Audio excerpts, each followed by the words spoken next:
नाम था श्रीमती बैकाली सरकार।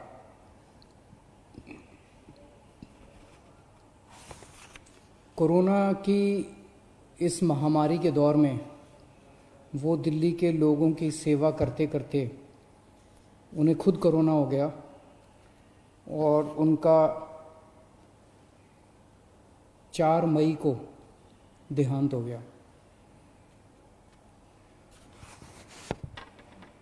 रोहिणी में रहती थी बैकाली जी और एमसीडी के स्कूल में कॉन्ट्रैक्चुअल टीचर थी। उनकी ड्यूटी लगी थी जो गरीबों के लिए दिल्ली सरकार खाना बांट रही है, हंगर रिलीफ सेंटर चला रही है, ऐसे ही एक हंगर रिलीफ सेंटर में उनकी ड्यूटी लगी थी, पका हुआ खाना बांटने के लिए गरीबों को। और उनकी ड्यूटी 10 तारीख को लगी, 17 तारीख को लगी, 18 अप्रैल को लगी। तीनों दिन उन्होंने ड्यूटी की। उसके बाद उनकी ड्यूटी 25 अप्रैल को लगी। 25 अप्रैल को वो ड्यूटी पे नहीं आई, पता चला बीमार हैं। उन्हें डॉक्टर अंबेडकर हॉस्पिटल रोहिणी में भर्ती कराया गया। उसके बाद उन्हें राम मनोहर लोहिया अस्पताल में भर्ती कराया गया, जहाँ पे 4 मई 2020 को उनका देहांत हो गया। खाना बांटते वक्त उन्हें भी कोरोना हो गया और कोरोना की वजह से उनका देहांत हो गया। भगवान उनकी आत्मा को शांति दे, उनके परिवार को ये दुख झेलने की शक्ति दे। हम सब दिल्ली के लोग, सब देश के लोग अपने ऐसे कोरोना वॉरियर्स पर हम लोगों को गर्व है जो अपनी जान जोखिम में डाल के समाज की सेवा कर रहे हैं। इनके परिवार को, बैकाली जी के परिवार को दिल्ली सरकार की ओर से 1 करोड़ रुपए की सम्मान राशि दी जाएगी। उनकी जान की कोई कीमत नहीं है।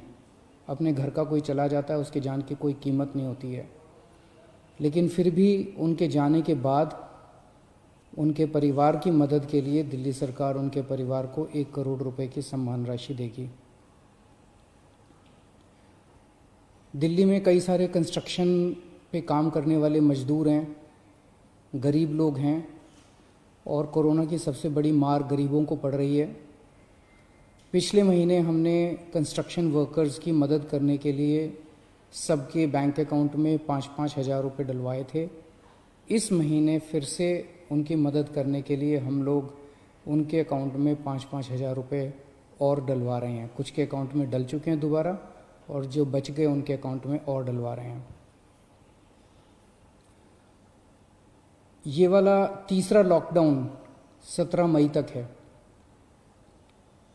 17 मई के बाद क्या करना चाहिए, इसके ऊपर कल प्रधानमंत्री जी ने देश के सभी मुख्यमंत्रियों के साथ चर्चा की थी और प्रधानमंत्री जी ने चर्चा के बाद कहा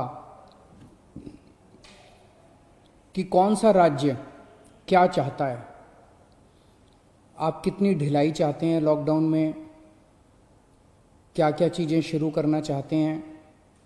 प्रधानमंत्री जी ने कहा कि आप 15 तारीख तक अपने अपने सुझाव भेज दीजिए और उन सुझावों के ऊपर केंद्र सरकार फिर निर्णय लेगी कि 17 तारीख के बाद क्या किया जाए। मैं अपने दिल्ली के लोगों से आज सुझाव मांगना चाहता हूं। आपको क्या लगता है 17 मई के बाद? जाहिर सी बात है कि अभी कोरोना काफ़ी फैला हुआ है, लॉकडाउन पूरी तरह से तो ख़त्म नहीं किया जा सकता। क्या लॉकडाउन में ढिलाई दी जानी चाहिए? अगर ढिलाई दी जानी चाहिए तो कितनी ढिलाई दी जानी चाहिए? किस किस क्षेत्र में ढिलाई दी जानी चाहिए? क्या बसें चालू होनी चाहिए? क्या मेट्रो चालू होनी चाहिए? क्या ऑटो चालू होनी चाहिए? टैक्सी चालू होनी चाहिए? क्या स्कूल खुलने चाहिए? मार्केट खुलने चाहिए? इंडस्ट्रियल एरियाज़ खुलने चाहिए। क्या क्या चीज़ें खुलनी चाहिए, क्या क्या चीज़ें नहीं खुलनी चाहिए। जाहिर सी बात है कि सोशल डिस्टेंसिंग कड़ाई से मेंटेन की जाएगी, सबके लिए मास्क पहनना अनिवार्य होगा। हमें अपने आप को एक तरफ कोरोना से बचाना है, अपनी सेहत को कोरोना से बचाना है, और दूसरी तरफ अर्थव्यवस्था की भी सेहत बना के रखनी है, क्योंकि अभी फ़िलहाल लॉकडाउन की वजह से बहुत सारे लोगों को काफ़ी तकलीफ़ हो रही है।